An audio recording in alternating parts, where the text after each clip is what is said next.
بعدت وكنت هعمل ايه؟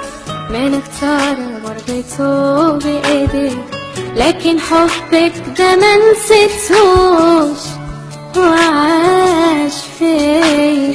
ليه هتأسف على الغيبة؟ ما جبتيش لحظة وقريبة، ما حدش عنده كده طيبة